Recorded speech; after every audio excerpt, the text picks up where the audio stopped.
Друзья, привет! Я продолжаю гайд по моду Draconic Evolution на версии 1.12.2. В этой серии рассмотрим дополнение к Draconic Evolution, это Draconic Editions. Значит, он добавляет несколько интересных предметов в эту модификацию. Первое, что рассмотрим, это такой вот необычный картофельный сет. Для того, чтобы его скрафтить, вам, во-первых, потребуется сделать такой вот инертный картофельный сет. Такой вот у него крафт. Сам по себе инертный картофельный сет вам одеть не получится. Он является компонентом для крафта пробужденного картофельного сета. Его уже можно надеть, но сам по себе он ничем не интересен. Но мы можем его пробудить следующим образом. Берем, соответственно, Shift PKM 1, Shift PKM 2, Shift PKM 3, Shift PKM 4. И он становится вот таким вот заряженным. Одеваем, вот, и становится он похож чем-то на сет Виверны. Этот сет не работает на РФ-энергии. Здесь просто шкала урона, да, то есть как алмазная, например, броня. То есть если израсходуется шкала, то он просто сломается. Броня у него достаточно слабая, поэтому, я бы такие сеты крафтил только разве что ради развлечения. Так.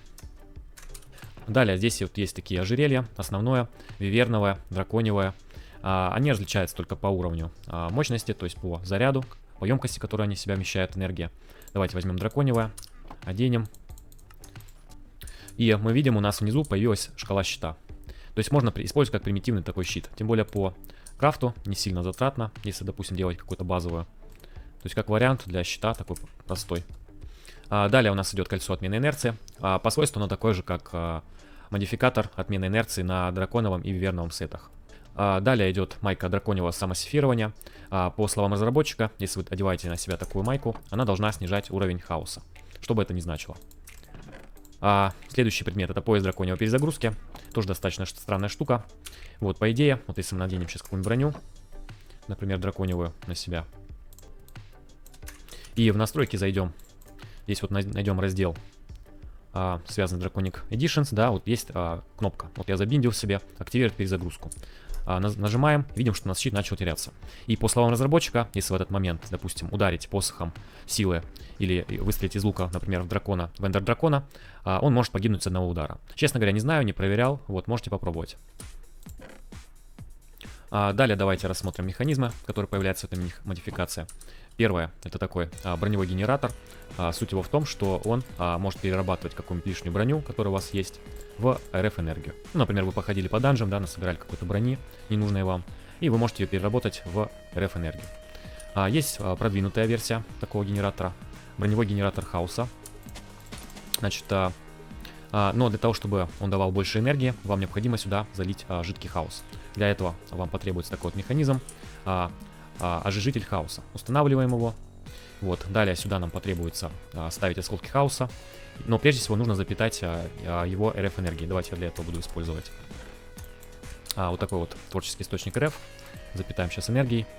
Так, далее сюда кладем осколки хаоса. В зависимости от того, какой осколок мы кладем, разное количество энергии вот этой вот хаоса будем получать. Ну, точнее, если быть более точным, скорее, разное количество жидкого хаоса. Здесь получаем 2, наверное, бара, скорее всего, ведра. Если возьмем самый большой осколок, вот, то получим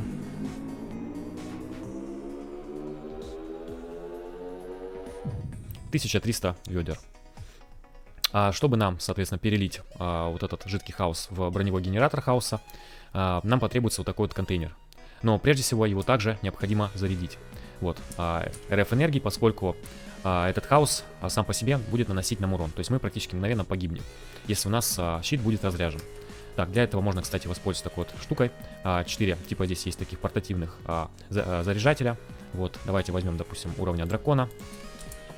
К источнику РФ Shift правый клик прикрепляем. И у нас он работает как такой своеобразный тоже конденсатор.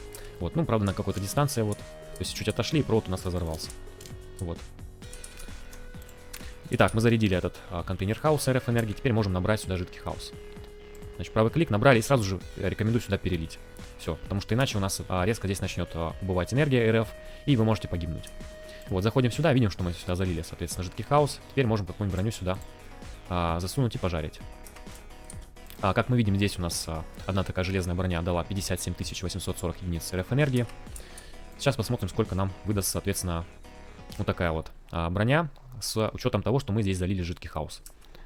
Так, ну давайте пока там дальше двинемся. Здесь есть еще такое энергетическое ядро хаоса, но оно по сути является элементом для крафтов. как раз вот именно хаотического сета и хаотического посоха. Вот. Естественно, вот эти вот хаотический сет и хаотический посох также можно с помощью улучшений прокачивать из Draconic Evolution. Однако, когда вы скрафтите себе такой вот посох и сет, вы не сможете сразу ими пользоваться. Для этого потребуется ритуал активации, то есть ритуал пробуждения. Сейчас я про него подробнее расскажу. Давайте посмотрим, сколько у нас тут энергии выработалось. Вот видим 780 тысяч, то есть получается в 10 с лишним раз больше. Да? Здорово. Так, ну давайте теперь перейдем к рассмотрению, собственно, ритуала пробуждения нашего хаотического сета и инструмента. Ну давайте на примере посоха силы. Так, это я уже пробуждал. Да, давайте на себя надену, покажу вам, как выглядит этот сет. Вот так вот он выглядит. По свойствам он намного сильнее, чем драконовый сет. Вот, в целом модификаторы у него почти такие же все. Вот, за исключением того, что у него поножи, по-моему, еще быстрее могут бегать, то есть на 1100. А скорость полета, если не ошибаюсь, на этом такая же. Только добавляется еще модификатор для контроля вертикальной скорости. Вот здесь вот. То есть еще можем контролировать по вертикали, например, вот так вот. Так, давайте покажу, как, собственно, проводить ритуал пробуждения. Так, для этого нам потребуется из заряженного обсидиана собрать такую конструкцию 5 на 5 сперва блоков, площадку. Далее делаем вот так вот с этих сторон такие столбики. Так, ну тут я обычно в центре ставлю так вот блок. Значит, по краям расставляем вот эти вот драконьевые блоки. Устанавливаем сюда хаотическое такое вот ядро стабилизации, которое делается путем слияния. Так, отходим обязательно и ломаем здесь блок.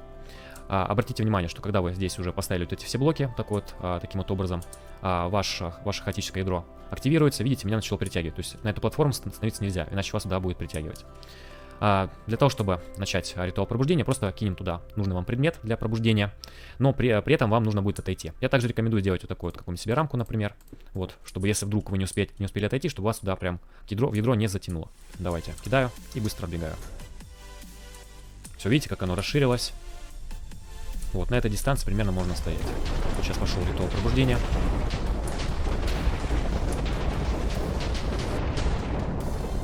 И мы получаем на выходе вот такой вот посох. Уже пробужденный. Давайте его протестируем. Так, в настройки зайдем, посмотрим. Ну, те же самые настройки, что у обычного посоха, только у нас, соответственно, увеличились модификаторы сами по себе. То здесь теперь сила 15, да, радиус атаки. Область добычи мы можем ставить 15 на 15. Далее, глубину мы можем также до 15 ставить. Вот. Ну и давайте где-нибудь это протестируем сейчас. Вот тут, например, копнем. Вот такую дырку мы сделали. Так, еще остался один предмет, который не так давно добавили в этот аддон. Это такой вот капаситор саплер. Если я правильно понял, значит, это по сути предмет, который делает наши конденсаторы такими стационарными зарядниками. Вот, например, я устанавливаю сюда конденсатор. Далее у меня есть какой-нибудь потребитель, например, да. Соединяем вот так вот. Значит, Shift правый клик. Соединяем. И, допустим, здесь вот переключаю в режим принимать. Все, у меня энергия начала передаваться. Вот видим, да? Вот этого конденсатора. Ну, как сам разработчик пишет, это типа предусмотрено для того, чтобы какой-то, не знаю, резервный источник питания иметь там, да на всякий случай там. Ну или просто, чтобы ваши там конденсаторы вот эти использовать как вот такие вот зарядники, например. Ну и на этом, пожалуй, все. Если вам понравилось, ставьте лайк, подписывайтесь на канал, жмите на колокольчик, чтобы новые не пропускать. В комментариях пишите свои замечания. Рекомендуйте видео друзьям. Жду вас в следующих сериях. Пока.